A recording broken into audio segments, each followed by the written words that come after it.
இந்த வாக்குச்சாவடி மையங்கள் அது வந்து இப்ப அதிகப்படுத்திருக்காங்க. இப்ப வந்து 3718 ஏற்கனவே இருந்தது. இப்ப சீரமைக்கப்பட்ட பிறகு மொத்தம் வந்து பாத்தீங்கன்னா 4079 ஆயிடுச்சு. அதாவது 361.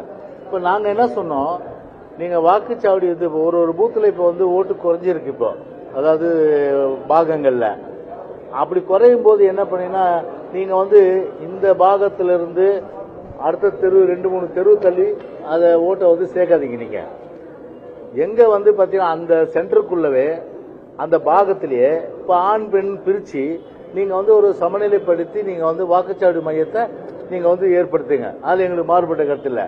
ஆனா அப்பா ஒரு பூத்துல, பையன் ஒரு பூத்துல, புருஷன் ஒரு பூத்துல, பொண்டாட்டி ஒரு பூத்துல, அதுக்கப்புறம் அவங்களுடைய சொந்தக்காரங்க ஒரு 4 பேர் ஒரு பூத்துல போடுறது, அடுத்த 4 பேர் இன்னொரு பூத்துல போடுறது. அது பூத்துனா என்ன, அதை தாண்டி அந்த மையத்தை தாண்டி அப்படியெல்லாம் நீங்க வந்து அப்பாவை பிள்ளைய பிரிச்சிடாதீங்க, புருஷன் பொண்டாட்டியை பிரிச்சிடாதீங்க, குடும்பத்துக்குள்ளேயே வந்து வேறுபாடு காட்டாதீங்க. அதனால எல்லாமே வந்து ஒரே வாக்குச்சாவடியில ஓட்டு போடுற அளவுக்கு ஒரு நிலைமை ஏற்படுத்துங்க அப்படின்னு சொல்லியிருக்கோம். அது வந்து அந்த லிஸ்ட் எங்களுக்கு கொடுங்கன்னு சொல்லியிருக்கோம்.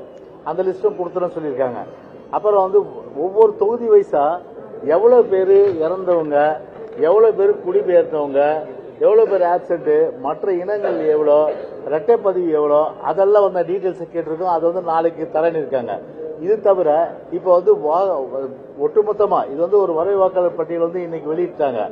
இதனுடைய வந்து இந்த காப்பீஸ் வந்து ஒவ்வொரு கட்சிக்கு இன்னைக்கு கொடுக்கணும். நாளைக்கு காலையில 10 மணிக்கு எல்லா கட்சி அலுவலகத்துக்கும் 16 தொகுதி சட்டமன்ற தொகுதி வருது, அதுக்கு கொடுத்துறன்னு சொல்லிட்டாங்க. அதனால வந்து அதுவும் வந்து இதா இருக்கு. அப்புறம் வந்து ஒரு வாக்காளர் கூட விடுபடக்கூடாது. ஜெனுவின் வாக்காளர்கள், அதாவது வந்து ஆளே இல்ல, சுத்தமா எங்கன்னு தெரியல அப்படின்னா கூட அவனுக்கு ஒரு ஆப்பர்ச்சுனிட்டி கொடுக்கணும். கடைசி வாய்ப்பு வரல, இல்லைன்னா நீக்கிடுங்க, எங்களை இல்லைன்னா சேர்க்க வேணாம். ஆனா அவங்கள வந்து போய் லெட்டர் ரீச் பண்ற அளவுக்கு அவங்களுக்கு வந்து எல்லா விதமான வாய்ப்புகளும் தரணும் அப்படின்னு சொல்லிட்டு நாங்க சொல்லியிருக்கிறோம். அதனால இதெல்லாம் கேட்டுட்டு கண்டிப்பா பண்றேன்னு சொல்லியிருக்காங்க. இப்ப வந்து சென்னையை பொறுத்தவரை இப்போ இவ்வளவு பேர் கிட்டத்தட்ட வந்து ஒரு 25 இதானே 14,25,018 பேர் அவங்க வந்து பாத்தீங்கன்னா அந்த வரை வாக்காளர் பட்டியலில் கிடையாது. அவங்களுக்கு வந்து முழுமையாக வந்து இறந்தவர்கள் தவிர மீதி பேர் யாராலும் ஷிஃப்டடு இந்த மாதிரி கேசஸ் எல்லாம் எடுத்து நீங்க வந்து அவங்களுக்கு எல்லா விதமான ஆப்பர்ச்சுனிட்டி கொடுத்து யாருமே வந்து வாக்கு இல்லை அப்படிங்கிற ஒரு நிலையை வந்து உருவாக்க கூடாது. எலெக்ஷன் கமிஷனு மாவட்ட தேர்தல் தேர்தல் அதிகாரி பொறுத்தவரை அதுல விழிப்போடு இருக்கணும்னு சொல்லிட்டு வந்திருக்கோம். ஆமா,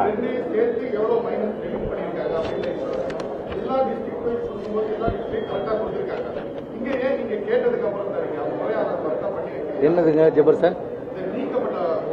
ஆமா,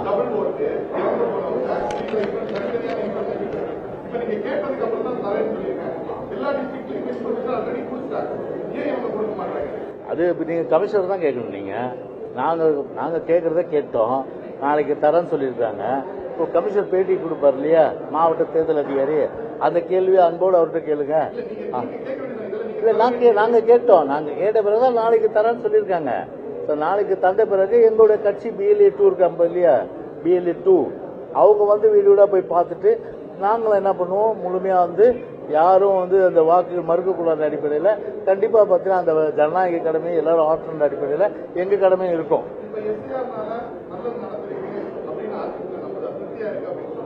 உங்களுக்கு ஒரு விஷயம் அருமையான கேள்வி கேட்டீங்க.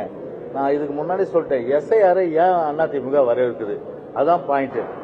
கிட்டத்தட்ட 20 வருஷமா பண்ணவே இல்லை ஒரு ஸ்பெஷல் இன்டென்சிவ் ரிவிஷன். SIR சிறப்பு தீவிர திருத்தம், சம்மரி ரிவிஷன் பண்ணுவாங்க, சுருக்கமுறை திருத்தம் பண்ணுவாங்க, அது ஆண்டுக்கு இருமுறை. நாங்களும் பல முறை எலெக்ஷன் கமிஷன்ல பெட்டிஷன் கொடுத்தோம். இறந்தவங்க எல்லாம் வந்து எலெக்ஷன் நேரத்தில் திருட்டு ஓட்ட போடுறது அவங்க பேர்ல வராங்க, இறந்தவங்க உயிரோட வருதுலாம் ஒண்ணு நம்ம ஜனநாயகம் வந்து இருக்கிற இந்த நாட்டில் தான் நடக்குது இந்தியாவில்.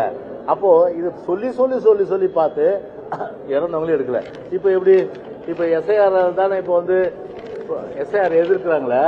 இப்போ SIR வந்து இப்போ மொத்தம் வந்து இறப்பு பார்த்தா 1,56,555 பேர். இவங்க 20 வருஷமா உயிரோட இருக்காங்க, இன்னைக்குதான் செத்து போயிட்டாங்க. இன்னைக்குதான் செத்து போயிட்டாங்க. இவங்க அக்கார்டிங் டு எலெக்ஷன் கமிஷன் இந்த 1,56,555 பேர் 20 வருஷமா உயிரோட இருந்திருக்காங்க. அதுல 5 வருஷம் முன்னாடி செத்தவங்க இருப்பாங்க, 10 வருஷம் முன்னாடி இருப்பாங்க, 2 வருஷம் முன்னாடி செத்தவங்க இருப்பாங்க. ஆனா இன்னைக்கு செத்துட்டு போயிட்டாங்க எல்லாருமே. அடுத்தது கேள்வி என்ன இருக்கு? அதனாலதான் நாங்க என்ன சொன்னோம், இத மாதிரி ஷிப்டடு அது பார்த்தா 3 ஓட்டு வச்சிருக்காங்க. ஒரு இந்த தொகுதி மாத்தி மாத்தி போட்டு வருது. இதெல்லாம் ஜனநாயகத்தில் அலோவ் பண்ற விஷயமா? அதுதான் ஒரு இன்டென்சிவ் ரிவிஷன். இது இன்டென்சிவ் ரிவிஷன்ல முழுமையா ஒரு பட்டியல் வெளியிட்டு இருக்காங்க. இது இறுதி பட்டியல் கிடையாது. இது அதுக்குதான் 1 மாசம் டைம் கொடுத்துருக்காங்க எலெக்ஷன் கமிஷனை. நீங்க நம்ம அரசியல் கட்சிகள் நம்ம வேலையை பார்க்க போகுது. அந்த பட்டியலை வச்சுக்கிட்டு டோர் டு டோர் வெரிஃபை பண்ண போறோம். உண்மையிலேயே இந்த இவங்க ஏன்றவர் இந்த இடத்துல இல்ல அப்படின்னா இல்லன்னு இருந்து இல்லைன்னா ஒரு ஃபார்ம் கொடுக்க போறோம். நம்ம இதை தவறா சேர்த்துட்டீங்க, அவர் இருக்காரு இல்லன்ட்டுங்க, செத்து போயிட்டாரு, அவர் திருப்பி லிஸ்ட்ல இருக்காரு, அவர் செத்தவராக இருக்கட்டும் சொல்லி அதுக்கு ஒரு லிஸ்ட் ஒரு இது கொடுக்கும். அப்போ இதுல எலெக்ஷன் கமிஷன் அவங்க கடமையாற்றினாலும் கூட ஒரு BLA 2 அரசியல் கட்சிகள் சார்பில் அவங்களுடைய கடமை என்பது முக்கியம். எங்க கடமை நிச்சயமா பாத்தீங்கன்னா அந்த பட்டியல் படி நாங்க டோர் டு டோர் வெரிஃபை பண்ணி பொதுச்செயலாளர் அறிவிப்படி நாங்க செய்வாங்க.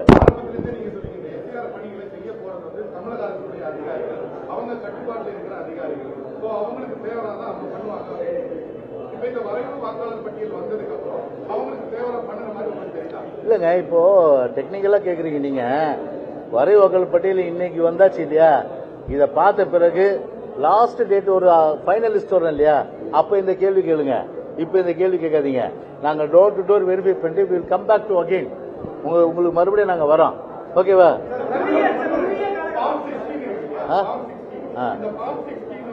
ஃபார்ம் 16 கிடையாது. ஃபார்ம் 6 தான் இருக்கு, ஃபார்ம் 7 தான் இருக்கு, ஃபார்ம் 8 தான் இருக்கு. புதிய வாக்காளர்கள் சேர்க்கறதுக்கு மட்டும் இதுவரைக்கும் ஓட்டு இல்லாதவங்க, நீக்கப்படாதவங்க, சேர்க்கப்படாதவங்க அவங்க மட்டும்தான் சேர்க்க முடியும்.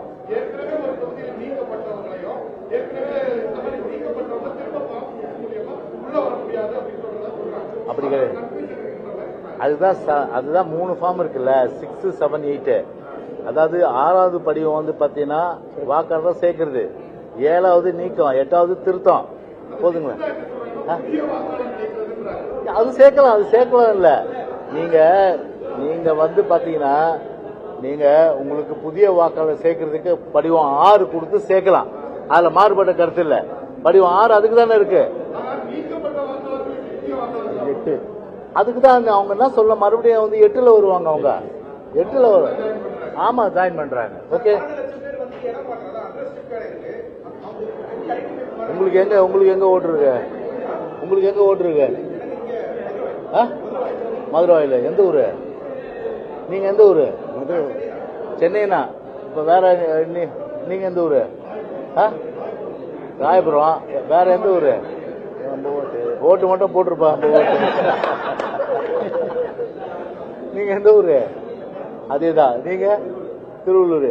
இப்ப சென்னையில தங்கிருக்கீங்க. சென்னையில உங்களுக்கு ஓட்டு இருக்கா? திருவள்ளூர்ல ஓட்டு இருக்கா? அங்கதான் இருக்க உங்களுக்கு. அதனால 2 இடத்துல நீங்க விற்க முடியாது இனிமேல். அதுதான் SIR. சரிதானா?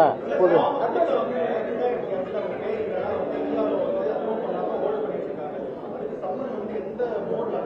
இல்ல ஸ்பீட் போஸ்ட் அதே போல கட்சிகள் ரீதியா, அதே போல அந்தந்த போலீஸ் ஸ்டேஷன் ஒட்டுவாங்க. போலிங் ஸ்டேஷன் வாக்குச்சாவடி மையங்கள் அந்த இடத்துல ஒட்டுவாங்க. எல்லா விதமான ஆப்பர்ச்சுனிட்டி கொடுப்பாங்க. கொடுத்து அதன் பிறகு இறுதி பட்டியல் வரும்போதுதான் எல்லா கேள்விகளும் அப்ப நீங்க கேட்கலாம். இப்போதைக்கு வரைவு வாக்காளர் பட்டியலோட சரி. ஓகே.